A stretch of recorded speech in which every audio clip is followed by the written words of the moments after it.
And what's going on? This is your boy Joe Fontaine, the Joe Fontaine Music, and I'm back on ProTools 10. And I'm just going to be going over some of the basics of ProTools 10, such as the Workspace, busing tracks, inserts, and sends. I'm going to show you the loop tool as well as the TCE Tool, rewiring your host DAW. We're going to look at a little frequency analysis and how to bounce your mix to this. The first thing you want to do is you want to select your session tempo, choose this session format that you're going to be comfortable with. First thing I'm going to do is I'm going to show you the Workspace. You can find that here by clicking on the window. Go over here to Workspace. Now the Workspace is basically where you're going to find all your data inside of your computer. As you can see right here, if you're looking for files and folders, you also can audition certain paths. If I have to click on one of these folders, there's going to be some little files inside of that you can click on. For example, if I was to click on this, see that the WAV files now appear next to that, and you can highlight these little speaker icons here and demo that. Okay, another great thing that you want to get to know is your smart tools here. You have various tools such as the TCE tool here. I'll show you that in a minute, which is basically for time compression expansion. There's also a loop icon here. You have a grabber tool here, which can let me go ahead and turn it on right quick. Makes this little hand icon come like this, so you can move your audio around in real time. You also have a plus and minus on your keyboard that you can use to nudge, as I just did there. Basically what that's called is nudging. You can set to nudge over here anywhere from a bar to 64th notes to give you more control. Over here is the grid icon where you can set the quantization, for when you want to quantize your tracks. You have a little icon here that you can actually take off certain controls. Like if I was to take the zoom controls off, let's say if I needed to see this area a lot more, this right here is where you set your metronome. If you want to hit a click count off, I'll get to that in a second, because basically you have to go under here under setup. You set your click count off here. These are your preferences. If you want to upload your data to SoundCloud, you have that option as well. This in and out icon here is where you want to set, or rather if you want to name your buses and digital inputs and outputs, and things of that nature. If you want to set up your MIDI devices and stuff like that, everything can be found there. Now, this right here is a MIDI merge icon. I'll get into that in a second, because if you were rewiring a host DAW, it's pretty easy. You just go under multi-channel plugin, you would find your instrument. Let's say, for example, if I'll use an Ableton Live, we'll just use Live for an example. When that comes up, you basically want to set to mix to left and right, like so. Same thing works for Reason and other programs. With Machine, it doesn't show up, so you might have to just route the audio. This is a drum loop that I have down here. I'll get to this in a second, and I'll show you how to import that audio. You also have automation tools here. It has a couple of presets such as random, where, let me turn this on right quick. If I was to go like this here, you see how it puts this little custom automation in there for you. You have other settings such as line, freehand. For example, I'll put on freehand. If I was drawing in automation, I can have that option as well. Also have other ones such as line, where you actually can just draw automation in it. So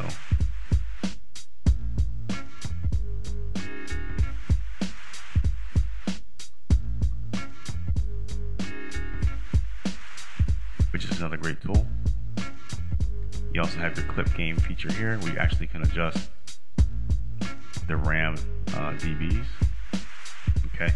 You also have another great tool here, which is called the scrubber tool. And you notice how it makes this little speaker icon here. This is great if you want to get into your audio and find any discrepancies in your audio. It kind of sounds like a turntable, scratching or going forwards and backwards. If you want to find certain little elements in your track that could be off, this is a great tool. When I press this here, it's going to make both of these icons highlight. You can move in time, forwards and backwards. Check it out.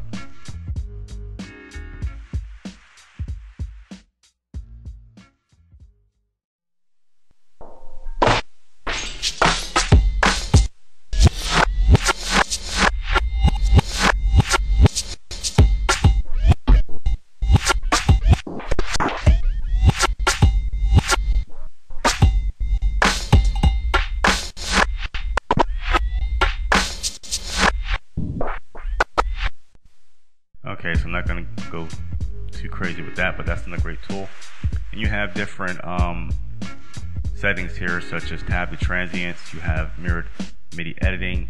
Automation follows the edits. You can do your automation and it carries over. Link timeline and edit selection. Link track and edit selection, and insertion follows playback. Those are some good tools you really want to get to know. For example, like the first one, tab to transients. If I was to put, let's say, a mark here, or rather the locator, this right here is called the locator, by the way. Anywhere I put this locator, if you hit the tab key on your keyboard, what happens is the tabs, this locator will now jump from transit to transient. So that's a great feature. You have a magnifying glass here. Okay, over here, this basically is different modes that you can set Pro Tools to, such as slip, which is basically if I was editing something in here, down here, and if I was to clear that data, it will leave a blank spot like that. Control D, that bring that back. If I was in shuffle mode like this here, and clear that same automation, it would basically fill in the blank spot. Spot mode is just simply for if you need to move through time, you can right click on this, but I'll show you in another video. You can right click on this and you can type in numerical data and actually move that data, but that's another video. Grid is just basically keeping you on the grid. For example, if you were doing your nudging, over here, if you were setting your nudge, you set your quantization, and the plus or minus sign moves that automation there. Again, this is here for the quantization. All right, now if you need to make tracks, you would go over here under track. You would select new. If you're coming from a mono source, select mono. If you're coming from a stereo source, select stereo. You have these here. You have an option between audio, aux input, master fader, MIDI track, or instrument track. The instrument track is basically if you want to bring in Reason or Fruity Loops or any program that you have, Sonar Machine, stuff like that. If you want to rewire machine, of course you'd have to route the audio. You have samples or ticks. Ticks more or less conforms to the timeline of the session, so I pretty much like to use ticks, and that's pretty much how you get that going.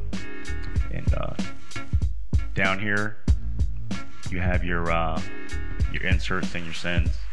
For example, your inserts, you have a choice between, wait, hold on, that's a mono channel, we don't want to do that. Let's go to stereo channel. You have a choice between your stereo multi-channel plugins or your mono plugins, and here's where you'll find your EQs. They're all alphabetically ordered, dynamic, stuff like that. As you can see right here, this is showing a wrap plugin because Pro Tools doesn't read VSTs. It only reads TDM and RTAS, so you need to have a VST to RTAS adapter, such as I have here, which is showing my Focusrite collection here. These are inserts. You can view them here. Inserts A through E, F through J. You send. If you see your instruments, you would just highlight that. If you need a narrow or mix, you can just click this here. Your sends work here. You can send audio to your output, such as your audio interface. Right here, we're showing some of my digital inputs and outputs, or you can send to another bus, such as if you're doing parallel compression. You can name your buses. There's track lane here if we need to jump to certain tracks, and we also can create new tracks. Down here is your ins and outs. For example, if you wanted audio coming in from your audio sound card or an outside source, use the interface option. If you're going to be busing in sound, for example, if you had a send that was busing audio out, this is where you would bring that audio right back in. Right? It's called busing it in. Okay, and you can do the same on your outputs. You actually can take the outputs and send audio through a bus, or if you have a different external output device. Now, down here, this is showing for the automation lane. Right now, what's showing is read, which is basically reading automation. You have different modes such as touch, latch, and write. Write just simply is going to write destructively over any automation. Latch writes destructively once you move the parameter for the first time, and touch writes automation while it's being moved. Examples of that would be like panning, bypassing, automation, volume, anything like that. Okay, if you need to import your audio, you go over here to where it says import audio. You can do MIDI. You also can export your audio. If I was to select import audio, for example, if I was to go over here to libraries,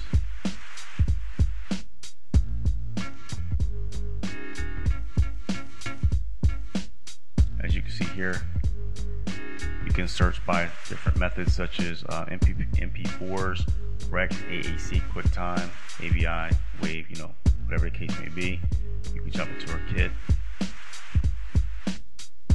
If your audio is under a different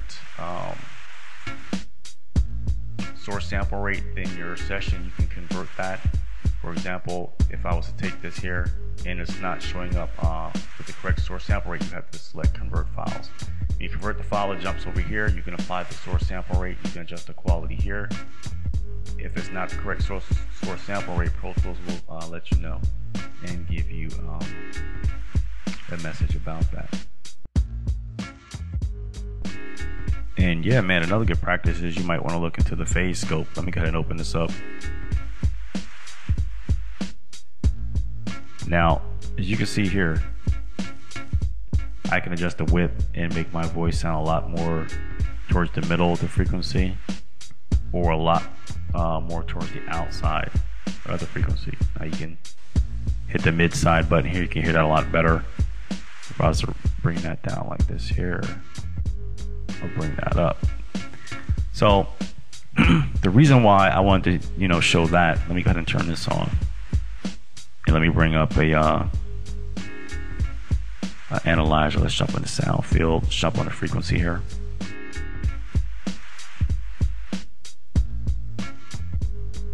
Okay, now the reason why I wanted to show this is because a lot of times when you are making your mix, you want to have a reference track in comparison to your track, just so you can see where your track stands in the mix. You know, over here is the low frequencies, these are more the mids, and over here is more towards the high frequencies, because you know the way people make music right now, there's a lot of distortion in tracks because of the loudness wars and stuff like that. You want to make sure that your mix is competitive. I mean, a lot of these companies have $1 million budgets, and of course we're not be able to compete with that. But at the same time, we can have a reference track, play it back against our track, and we can see exactly where our mix stands in comparison as far as the highs. If the highs need to be excited, if the lows need to be a lot more heavy on the low end, a lot more punch, you know, a lot more mid and stuff like that. You know, you might want to look at the low fire frequencies. You might want to look at the high fire frequencies and see where your track stands in comparison to a more professional mix. So this is a good way to check out your frequency and, you know, excite your track and get overall better levels in your mix. Yeah, so I figured that was important to mention that.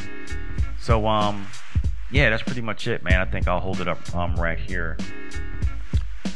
Yeah, so yeah, man, this is your boy Joe Fontaine of Joe Fontaine Music. We went over the Workspace, we went over busing tracks, we went over inserts and sends, looping. We checked out the TCE Tool, rewiring your host DAW, frequency analysis, and bouncing your mix to disk. Yeah, man, we went over the basics. I mean, if I have any knowledge on a program, I'll be more than glad to share it with you guys. You know, that's just something I believe in. I don't believe in charging for knowledge when it comes to tutorial videos. That's just something that I just don't do. I believe information should be an open source. The only thing I charge for is like drum kits. Like on my website, I got a couple of drum kits, maybe like 10, 15 drum kits. I got like a lot of beats, and I'm always uploading new stuff. I got like a lot of VIP member stuff like HD drum kits, custom session files and stuff like that. So as a VIP member, you can get in for $9.99. That's a one-time fee. There's no monthly fees, you know, none of that nonsense. It's a one-time fee, $9.99. You get in, which gives you access to a VIP database folder, which gives you access to unlimited downloads for drum kits, beats, whatever I'm doing over there. Whether it's a month, 2-3 months down the line, a new drum kit comes out, you can download that kit for free. You know, if you come on the site, say, hey, I want every last one of these drum kits right now. You can do that. That's one of the advantages of being a VIP member of Joe Fontaine Music. So, again, whether it's machine, Reason, I got Fruity Loops 10, Sonar X1, whatever the case may be. If I have any information on it, I'll put it out there. Being that I have a studio to the house, I do a lot of ripping and running. I'm busy. I'm here and there. I don't really have time to push out the tutorial videos the way I would like, but every now and then I get a request, and I'll go ahead and I'll push it out. So if you guys have any ideas on any videos that you guys want to see, just let me know, man. If I have the program, you know, I'll throw it out there for you guys. You guys can jump in there right quick and get a hold of it. You know, absolutely free. You know. So yeah, man. You know, I just want to thank the subscribers who've been joining my YouTube page. I want to thank the new VIP members who've been joining. I don't want to see any names on the air. You know, I don't put nobody's business out there like that. But you know, I've had a lot of people signing up for the VIP, and we're having a lot of fun over there. So yeah, man. It's your boy Joe Fontaine of Joe Fontaine Music. I guess I'll see you guys in the next one. You guys have a